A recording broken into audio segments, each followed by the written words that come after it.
बाल गंगाधर तिलक। प्रिय विद्यार्थी, उन्होंने लिखा हाथी घोड़ा पालकी। नहीं नहीं नहीं, विग्रह नहीं दिखेगा वहां पे जय कन्हैया लाल के ना। फिर तो जय कन्हैया लाल की हो जाएगा। हाथी घोड़ा और पालकी, तीन तीन वाले भी दिख जाएं तो आप सही गलत की पहचान कर लेंगे क्या? अरे दोनों पद क्या होंगे? प्रधान। और शब्द का क्या होगा? समास कौन सा होगा? कौन सा होगा? द्वंद्व समास। कर लेंगे पहचान? तो एक बार लिखवा दे थोड़ा सा। हाँ, नहीं लिखते रहते हैं साथ साथ में।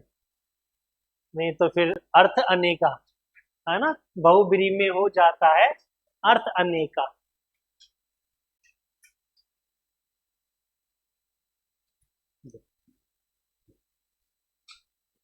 पहले तो लिख लो समास। कौन सा मास? वैसे हिंदी माह का कौन सा मास चल रहा है? श्रावण? कार्तिक चल गया? हाँ, एक बार समास लिखो, कलम को थोड़ा विराम देंगे।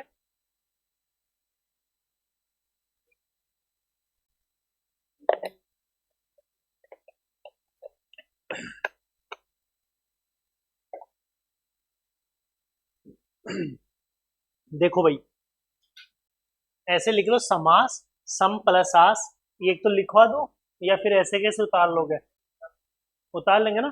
परिभाषा पे आते ही रुक जाना फिर, है ना? परिभाषा अपन पूरी लिखेंगे बोल के। तब तक आप लिखो समास, सम प्लस आस, कोष्टक में पास में, आस यानी बैठना, विस्तृत शब्दों या पदों को पास पास में लिखना, लंबा है उधर, ये उदाहरण हो गया, ये व्युत्पत्ति हो गई, यहाँ तक लिख लो। फिर परिभाषा लिख के छोड़ देना। ये तो लिख लेना ना, पदों की संख्या दो, पूर्व पद पहला पद, उत्तर पद दूसरा पद। समास युक्त पद होता है कौन सा? सामासिक पद। सामासिक पदों को अलग अलग करना समास विग्रह। और पदों की प्रधानता के आधार पर ये मत लिखना अभी, और ये भी मत लिखना ना अभी। अभी तो केवल ये लिखना है, ये वाली बात है।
सब विद्यार्थियों के जहन में एक ही बात बैठी है भाई। क्या? कि हिंदी में अच्छा स्कोर कर लो और हमारा एसआई में क्या हो जाएगा? सिलेक्शन हो जाएगा। साथ में जीके को भी ध्यान में रखना है। ऐसा नहीं अपन हिंदी हिंदी पे डिपेंड रहे। और ये बातें हमारे तक ही सीमित नहीं है, ये पेपर बनाने वाले के पास भी पहुंच चुकी है। तो हिंदी में भी पेपर जो देखने को मिलेगा, वो आपको अब बिल्कुल हल्का वाला नहीं, बहुत सोच समझ के बनाया हुआ देखने को मिलने वाला है। तो आप भी पूरी रणनीति के साथ प्रहार करेंगे पेपर पे, पेपर बनाने वाले पे नहीं, पेपर पे।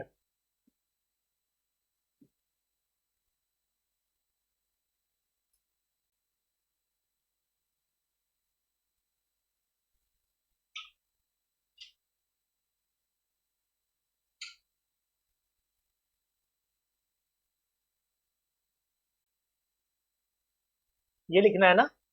ये तो लिख लेना, ये वाले तो लिख लेना। ये जहाँ क्रॉस किया है ये मत लिखना। परिभाषा अभी मत लिखना, भेद भी मत लिखना, ये भेद पता करने के लिए जो लिखा ये भी मत लिखना, केवल ये मोटी मोटी जानकारी। क्या होता है कि समास बिंदु से प्रश्न आ गया, अब उसने समास से तो दिया नहीं और विलोम में जोड़ दिया इसी का प्रश्न कि समास का विलोम क्या होता है, क्या होता है व्यास। समास का शाब्दिक अर्थ पूछा, कई बार पूछा है परीक्षा में, बहुत बार, क्या लिखा हुआ मिलता है, संक्षिप्तीकरण। और यही संक्षिप्तीकरण शब्द शुद्धि में भी बहुत बार पूछा जा चुका है। तो संक्षिप्तीकरण भी बड़े तरीके से लिखना। संक्षिप्तीकरण, ये जो मैंने लिखा है ये शुद्ध है, और इसी को आप ध्यान में रखना, ये शब्द शुद्धि में भी देखने को मिल सकता है।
सबने लिखा है यहाँ तक? फिर लिखो परिभाषा। क्या लिखेंगे, परिभाषा। लिखो, लिखो, दो या दो से अधिक शब्दों या पदों के, दो या दो से अधिक शब्दों या पदों के विभक्ति रहित सार्थक मेल को समास कहते हैं। दो या दो से अधिक शब्दों या पदों के विभक्ति रहित, दो या दो से अधिक शब्दों या पदों के विभक्ति रहित सार्थक मेल को समास कहते हैं। समास के छह भेद होते हैं। दो या दो से अधिक शब्दों या पदों के विभक्ति रहित सार्थक मेल को समास कहते हैं। इसके छह भेद होते हैं, या समास के छह भेद होते हैं। और फिर लिख लो, अब कह तो भेद है, और ऐसे कैसे छह भेद दर्शा दो।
लिखा है ना यहाँ तक सबने? कितने भेद हो गए, छह। छह भेद दर्शा दिए सबने। उसके बाद में आप ये भी लिख लेंगे, और शब्द जहाँ लुप्त हो द्वंद्व बने समास, संख्यावाची प्रथम पद आता दिगु के पास, आता दिगु के पास बना कर्म विशेषण, अव्यय भाव में हो जाता है क्रिया विशेषण, कै गिरधर कविराज बहुब्रीहि अर्थ अनेका, और तत्पुरुष में हो जाता है लुप्त चिन्ह कारक का। मनन यानी मौन वाचन करते हुए आप लिख लो इसको भी।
लिखा है सबने यहाँ तक?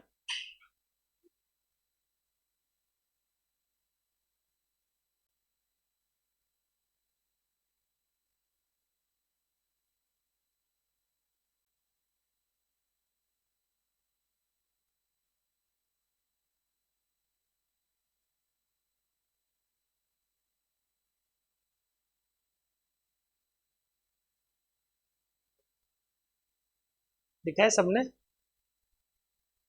फिर आप नोट नोट लिख लेंगे, नोट या कोई इंपॉर्टेंट बिंदु जैसे भी दर्शाए आप। पदों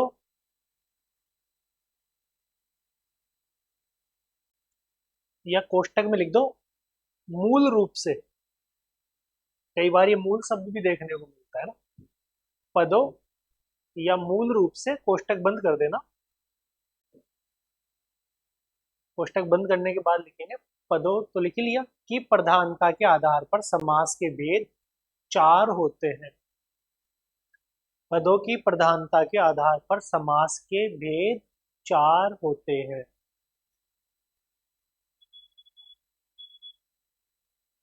जिसमें आप चार का नाम ऐसे कैसे लिख दो, अव्ययीभाव, द्वंद्व, बहुब्रीहि, तत्पुरुष।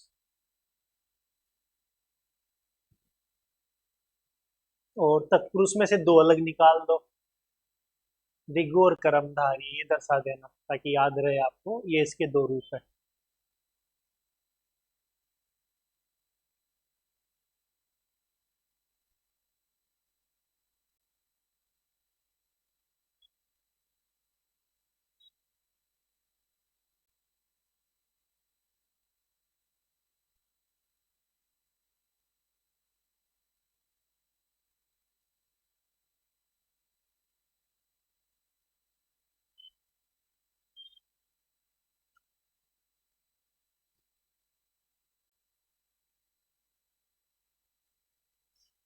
लिखा है सबने यहाँ तक?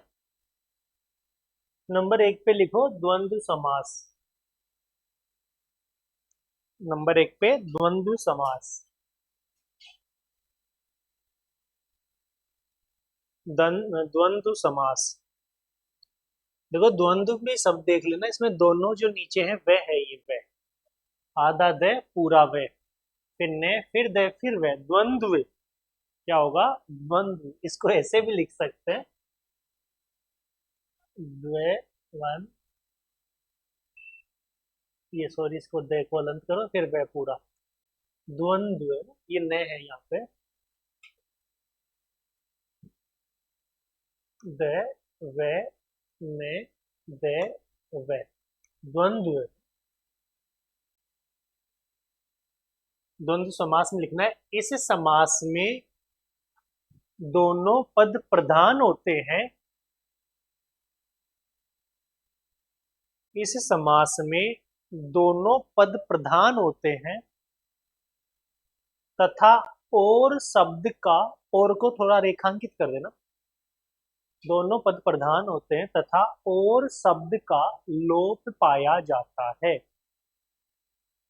दोनों पद प्रधान होते हैं तथा और शब्द का लोप पाया जाता है। जैसे एक तरफ तो लिख दो सामासिक पद, और सामने लिख दो विग्रह, समास विग्रह। माता पिता, और सामने विग्रह कर दो माता और पिता। सुख दुख, सुख और दुख। दिन रात, दिन और रात। कर लो ऐसे कैसे, कर लोगे क्या घर पे विग्रह, या ये भी मैं ही बताऊं? कर लेंगे? हाँ तो फिर लिख लो, और यही सामने कर लो, आप घर पे क्या करोगे।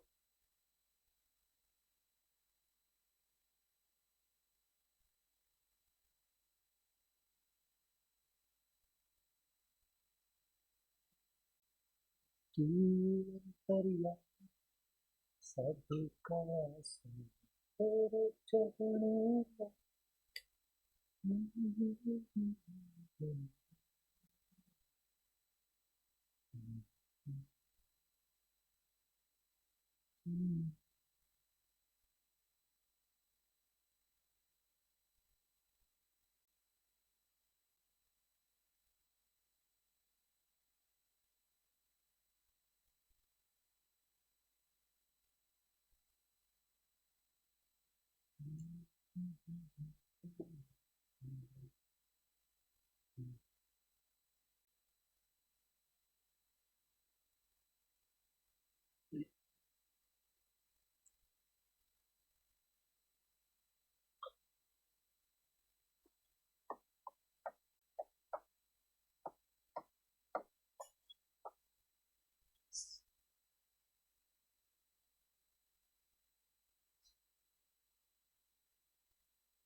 लिखा है यहाँ तक सबने? समास का पहला भेद नाम क्या रखा हमने? द्वंद्व समास। परिभाषा की बात करें तो इस समास में दोनों पद क्या होंगे? प्रधान होंगे। और शब्द क्या पाया जाएगा? लोप पाया जाएगा। इसमें सामासिक पदों के अंतर्गत योजक चिन्ह का भी प्रयोग किया जाता है। कई बार और के जगह या का भी प्रयोग हो जाता है। प्रिय विद्यार्थियों, डरना नहीं है। जैसे हमने लिखा साग पात, तो साग और पात भी हो सकता है, साग या पात भी हो सकता है।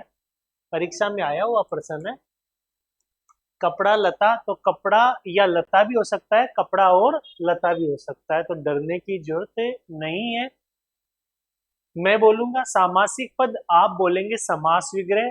माता पिता, माता और पिता, सुख दुख, पाप पुण्य, दिन रात, यस अपयस, जन्म मरण, आना जाना, दाल बाटी, लाभ हानि, चाचा चाची, दादा दादी, मामा मामी, दूध रोटी, ऊपर नीचे, राग द्वेष, साग पात, कपड़ा लता, गोरी शंकरे, सीताराम, राधे श्याम, हरि हरे, कर्णार्जुन, 38, 8 और 21, शस्त्रास्त्र, शस्त्र और अस्त्र। शस्त्र क्या होता है? शब्द युग में चलते, शस्त्र और अस्त्र। अस्त्र कौन सा? हाँ, अस्त्र तो होता है जो फेंक कर चलाया जाने वाला हथियार अस्त्र, और पकड़ के हाथ में पकड़ के चलाया जाने वाला हथियार क्या होता है? शस्त्र होता है। प्रिय विद्यार्थियों, दोनों में शब्द युग्म में पूछ लिया जाता है, या उसमें वाक्यांश के लिए एक शब्द में भी ऐसा प्रश्न बनता है कि फेंक कर चलाया जाने वाला हथियार कहलाता है अस्त्र, और हाथ में पकड़कर चलाया जाने वाला हथियार शस्त्र। दोनों में डिफरेंट है। कभी नहीं भूलेंगे, कोई भी वस्तु या कोई भी पदार्थ है, उसको कोई बार बार आपसे मांग रहा है, परीक्षा में आप बैठे, पीछे वाला विद्यार्थी, अड़ोसी पड़ोसी विद्यार्थी कह रहे हैं स्केल दे, स्केल दे, इरेजर देना, इरेजर देना, तो अपनी लोकल लैंग्वेज में क्या कहेंगे? एल है। क्या कहेंगे? एल है। तो ऐसे अस्त्र, एल है यानी फेंक दिया, तो ऐसे अस्त्र, और से हाथ के साथ, से क्या? साथ। तो हाथ में पकड़कर चलाया जाने वाला शस्त्र और फेंक कर चलाया जाने वाला अस्त्र। याद रखेंगे ना दोनों में अंतर? तन मन धन, तन मन और धन। दाल बाटी चूरमा, दाल बाटी और चूरमा। लाल पाल बाल, लाल पाल और बाल। जन्म मरण परण, जन्म मरण और परण। हाथी घोड़ा पाल की, ये कन्हैया लाल की। हाँ, फिर लिखो द्विगु समास।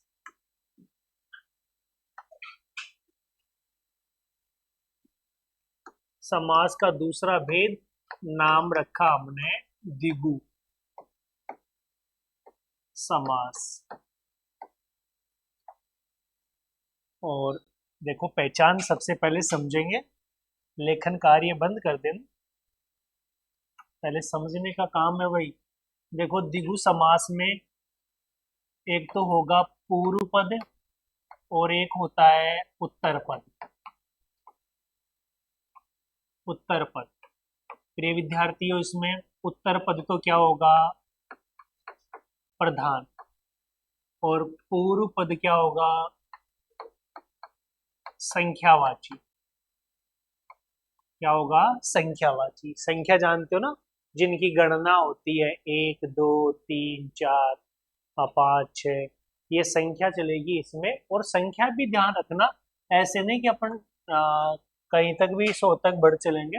1 से लेकर 9 तक, 1 2 3 4 5 6 7 8 9 तक की संख्या दिखेगी आपको।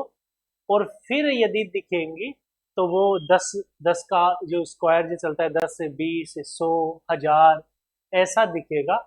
तो ही दिगु होगा।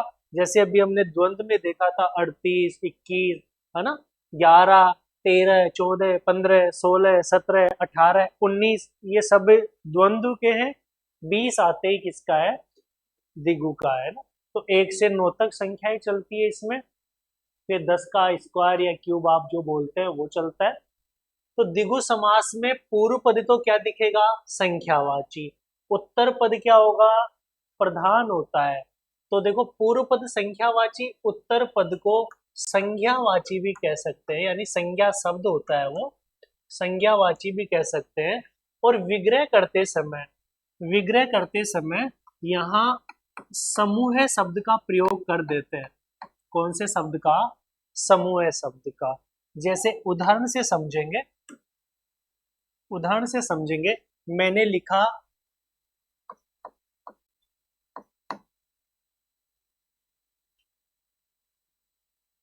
त्रिवेणी, क्या लिखा मैंने, त्रिवेणी। तो यहाँ पे देखो पहला पद 3 को प्रदर्शित कर रहा है और विग्रह हो जाएगा 3 वेणियों का समूह है, या वेणी धारा या नदी को हम कह सकते हैं। तो 3 वेणियों का समूह है, क्या कहलाता है, त्रिवेणी। और ऐसे आपने जीके में भी पढ़ा होगा, त्रिवेणी संगम बनता है ना।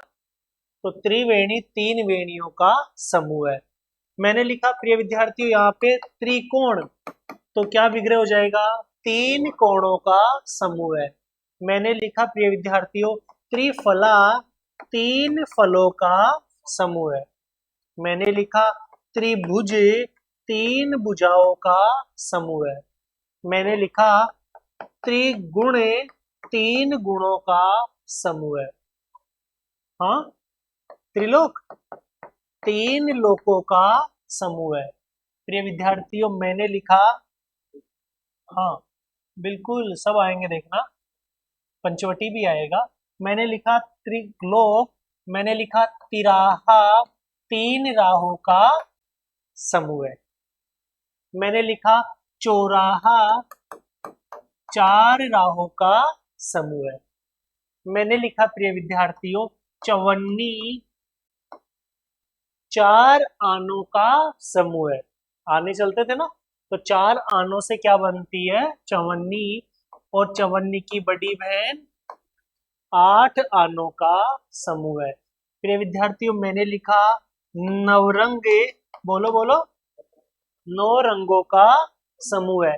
मैंने लिखा सप्ताह है, 7 दिनों का समूह है। यह समाहार भी आपके मन में चल रहा होगा, डरना नहीं है, एक ही बात है ना, एक ही बात है। चाहे उल्टा भजो चाहे सीधा भजो, हाँ, राम राम राम, है ना। तो सप्ताह है क्या हो जाएगा, 7 दिनों का समूह है। तो मुझे बताओ प्रिय विद्यार्थियों, मैंने लिखा नवरात्रि, 9 रात्रियों का समूह है। तो मुझे बताओ प्रिय विद्यार्थियों, मैंने लिखा चौमासा, 4 मासों का समूह है। क्या करेंगे विग्रह, 4 मासों का समूह है। तो मुझे बताओ प्रिय विद्यार्थियों, मैंने लिखा पंचवटी, 5 वटों या वाटिकाओं का समूह है। तो मुझे बताओ प्रिय विद्यार्थियों, मैंने लिखा चौकोर, 4 कोरों का समूह है। एक कोने जो बोलते हैं ना, 2, 3, 4। तो मुझे बताओ प्रिय विद्यार्थियों, मैंने लिखा नवनिधि, 9 निधियों का समूह है। अष्ट सिद्धि, हाँ हाँ, अष्ट सिद्धि नवनिधि के दाता, असवर दीन जानकी माता, नहीं सुना। तो 9 निधियों का समूह है।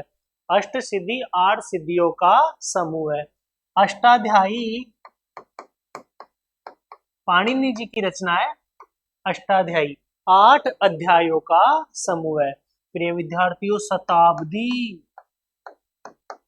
100 अब्दों का समूह है। अब्द वर्ष को प्रदर्शित कर रहा है यहाँ पे, तो 100 अब्दों का समूह है। कर लेंगे क्या पहचान, अरे कर लेंगे क्या, पूर्व पद संख्यावाची, उत्तर पद प्रधान और विग्रह करते समय समूह या समाहार शब्द का प्रयोग। लिख लो।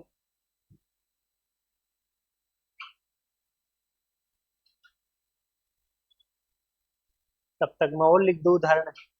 लिख दूं। आप लिखते भी चलो। दिगु, अच्छा दिगु समास, दिगु शब्द में भी समास है। द्विगु, दो गायों का समूह है। दो गायों का समूह है। द्विगु में भी द्विगु ही समास है। लिख लो। इस समास में उत्तर पद प्रधान, घूम गई करिए सर। कोई नहीं, कोई नहीं, कोई नहीं, एक ही बात है। इस समास में उत्तर पद प्रधान तथा पूर्व पद संख्यावाची होता है।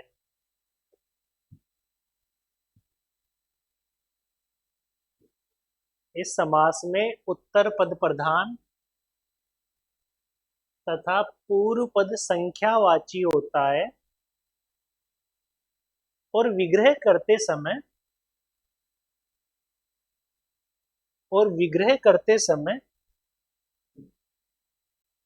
समूह या समाहार शब्द का प्रयोग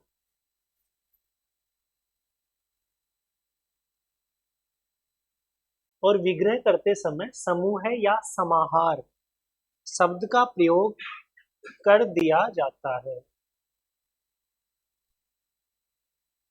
अब एक तरफ सामासिक पद लिख लो, सामने इसका समास विग्रह कर दो। अभी करना साथ के साथ में।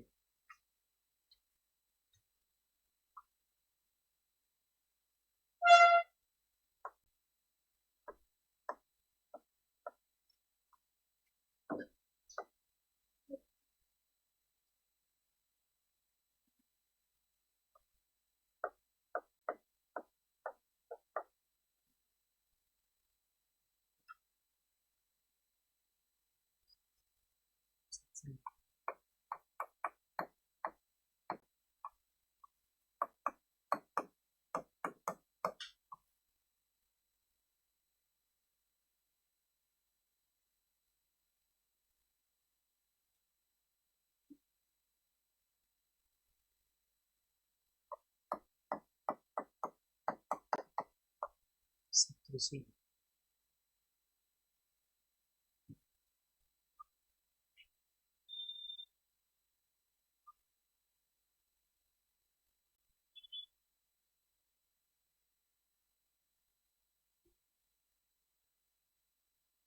विग्रह भी करते जाओ साथ के साथ में।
नहीं समझ में आए तो पूछ लेना।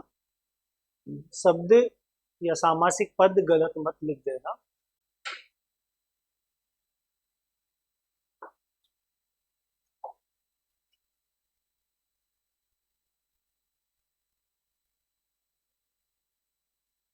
कोशिश करना विग्रह यहीं पे हो।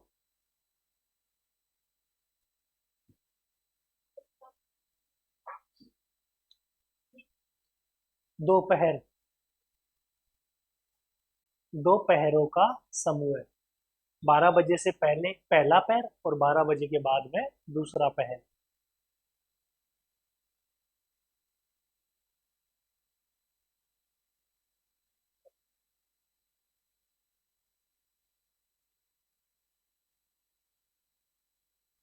सत सही। 700 पदों का समूह है।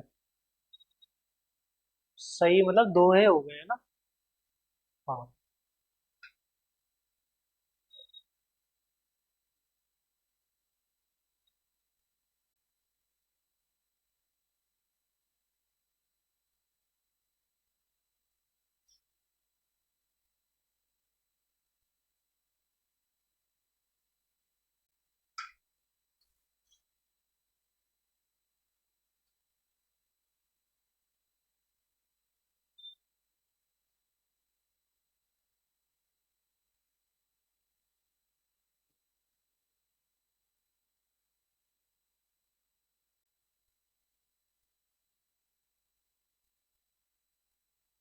ये दिगु शब्द भी अलग से लिख के दर्शा सकते हैं आप, है ना। दो गायों का समूह है।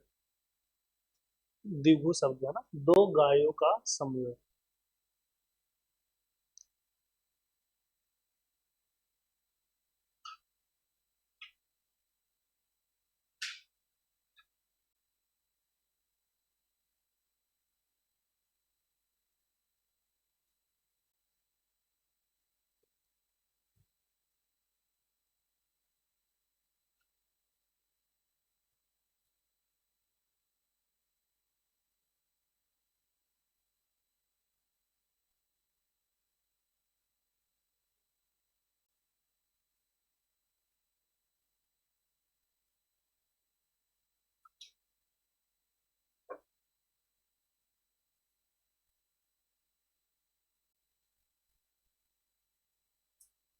कोई शब्द ना समझ में आए तो वो मुझे पूछ लेना।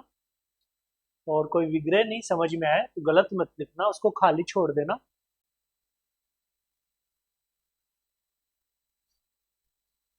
अभी उच्चारण करेंगे तो वो रिक्त स्थानों की क्या कर देंगे, पूर्ति।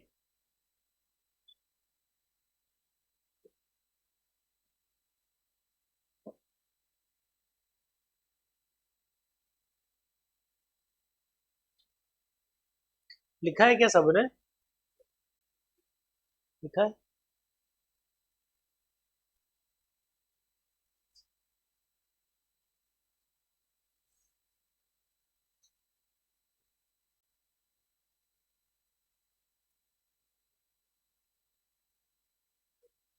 हाँ, 700 पद या दोहे भी लिख लो।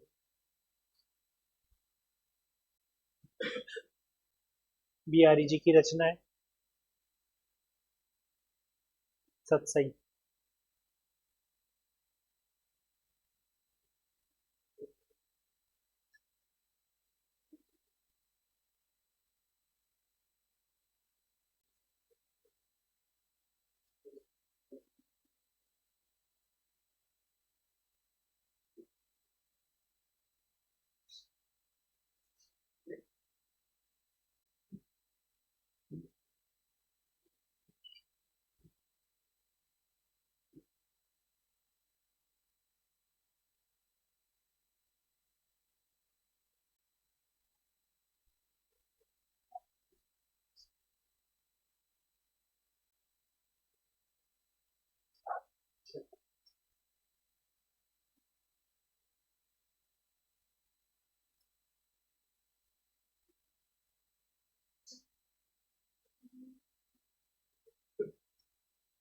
लिखा है सबने? थोड़ा सा गति दें।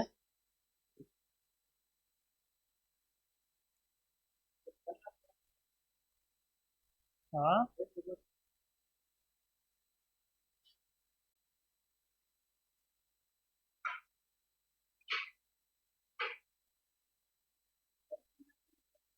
हाँ, दो नालियों का समूह है।